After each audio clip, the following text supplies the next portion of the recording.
ആരായിരുന്നു മൻമോഹൻ സിംഗ്? മൻമോഹൻ സിംഗിൻ്റെ ജീവിതവും ഒരു ചരിത്രമാണ്. ചരിത്രം പറയാം. 1932 അവിഭക്ത ഇന്ത്യയുടെ ഭാഗമായിരുന്ന സ്ഥലത്താണ് ഇന്ത്യയുടെ ആദ്യ സിഖ് പ്രധാനമന്ത്രിയായ മൻമോഹൻ സിംഗിൻ്റെ ജനനം. ഇന്നത്തെ പാകിസ്ഥാൻ ഉൾപ്പെടുന്ന പടിഞ്ഞാറൻ പഞ്ചാബിൽ ഗുർമൂർ സിംഗ്, അമർ കൗർ എന്നിവരുടെ മകനായിരുന്നു അദ്ദേഹത്തിൻ്റെ ജനനം. അമൃത്സറിലെ ഹിന്ദു കോളേജ്, റുഷിയപൂരിലെ Punjab university, Cambridge university, Oxford university എന്നിവിടങ്ങളിൽ പഠനം.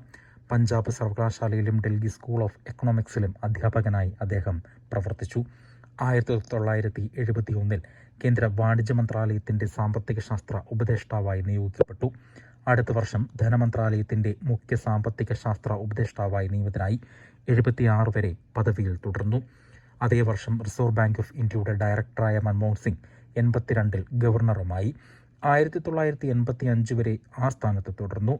RBI ഗവർണർ സ്ഥാനം ഒഴിഞ്ഞ് പിറ്റേ ദിവസമാണ് ആസൂത്രണ കമ്മീഷൻ ഉപാധ്യക്ഷനായി നിയമിതനാകുന്നത്. അക്കാദമിക് മണ്ഡലത്തിൽ നിന്ന് ഉദ്യോഗസ്ഥ തലത്തിലേക്ക്, അവിടെ നിന്ന് രാഷ്ട്രീയത്തിലേക്ക്. മൻമോഹൻ സിംഗിൻ്റെ യാത്ര ഇങ്ങനെയായിരുന്നു. അവിചാരിതമായിട്ടാണ് അദ്ദേഹം രാഷ്ട്രീയത്തിലെത്തിയത്. 1991 കോൺഗ്രസ് സർക്കാർ അധികാരത്തിലെത്തിയപ്പോൾ PV നരസിംഹറാവു ആണ് അദ്ദേഹത്തെ മന്ത്രിസഭയിൽ എടുക്കുന്നത്. റിസർവ് ബാങ്കിൽ മൻമോഹന് തൊട്ടു മുൻപ് ഗവർണറായിരുന്ന IG പട്ടേലിനായിരുന്നു അത്രേ റാവു ആദ്യം ധനമന്ത്രി പദം വാഗ്ദാനം ചെയ്തത്. പട്ടേൽ നിരസിച്ചപ്പോൾ സ്ഥാനമേറ്റെടുക്കാൻ മൻമോഹൻ സിംഗ് തയ്യാറായി. മന്ത്രിസഭാ പ്രവേശനത്തെക്കുറിച്ച് മൻമോഹൻ സിംഗിന് പങ്കുവെക്കുന്ന ഒരു ഓർമ്മ എങ്ങനെയാണ്: മന്ത്രിസഭാ രൂപീകരണത്തിന് ആലോചനകൾ നടക്കുന്ന ദിവസം നരസിംഹറാവുവിൻ്റെ പ്രിൻസിപ്പൽ സെക്രട്ടറിയെ അദ്ദേഹം എൻ്റെ അടുത്തേക്ക് അയച്ചു. നിങ്ങൾ രാജ്യത്തിൻ്റെ ധനമന്ത്രിയാവണമെന്ന് പ്രധാനമന്ത്രി ആഗ്രഹിക്കുന്നതായി പ്രിൻസിപ്പൽ സെക്രട്ടറി മൻമോഹൻ സിംഗിനോട് പറഞ്ഞു. മൻമോഹൻ സിംഗ് അത് കാര്യമായി എടുത്തില്ല. പിറ്റേന്ന് മൻമോഹൻ സിംഗിനെ വിളിച്ച് അല്പം ദേഷ്യത്തോടെ സത്യപ്രതിജ്ഞയ്ക്കായി രാഷ്ട്രപതി ഭവനിലേക്ക് വരാൻ ആവശ്യപ്പെട്ടു. അങ്ങനെയാണ് മൻമോഹൻ സിംഗ് രാഷ്ട്രീയത്തിലെത്തുന്നത്. അത് പിന്നീട് ചരിത്രമായി. 1991 പ്രതിസന്ധി ഊർവശി ശാപമായിട്ടാണ് മൻമോഹൻ സിംഗ് പിന്നീട് വിലയിരുത്തുന്നത്. രാജ്യത്തിൻ്റെ സമ്പദ് വ്യവസ്ഥ ഉദാരവൽക്കരിക്കാൻ പ്രതിസന്ധി സഹായിച്ചുവെന്നായിരുന്നു മൻമോഹൻ സിംഗിൻ്റെ അഭിപ്രായം. ആ പ്രതിസന്ധി ഉണ്ടായിരുന്നില്ല എങ്കിൽ ഉദാരവൽക്കരണം സാധ്യമാവുകയില്ലായിരുന്നുവെന്നും അദ്ദേഹം തുറന്നു പറയുന്നു.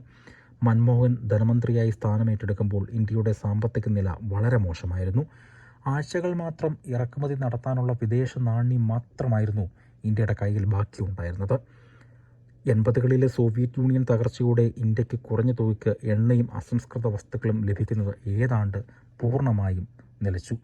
സ്വതന്ത്ര ഇന്ത്യയിലെ ഏറ്റവും രൂക്ഷമായ സാമ്പത്തിക പ്രതിസന്ധി എന്നായിരുന്നു ഇതിനെ വിശേഷിക്കപ്പെട്ടത്.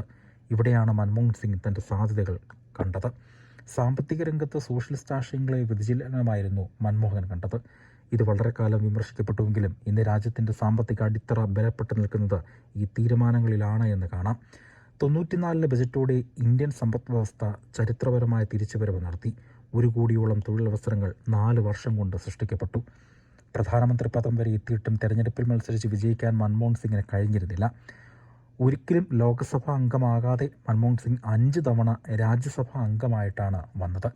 നരസിംഹറാവു ധനകാര്യമന്ത്രിയാക്കിയപ്പോൾ മൻമോഹൻ പാർലമെൻറ്റിലെത്തിയത് രാജ്യസഭ വഴിയാണ്. അസമിൽ നിന്ന് ആദ്യമായാണ് അദ്ദേഹം എത്തുന്നത്. 91 മുതൽ 2019 വരെ അസമിൽ നിന്ന് അദ്ദേഹം രാജ്യസഭയിലേക്ക് എത്തി.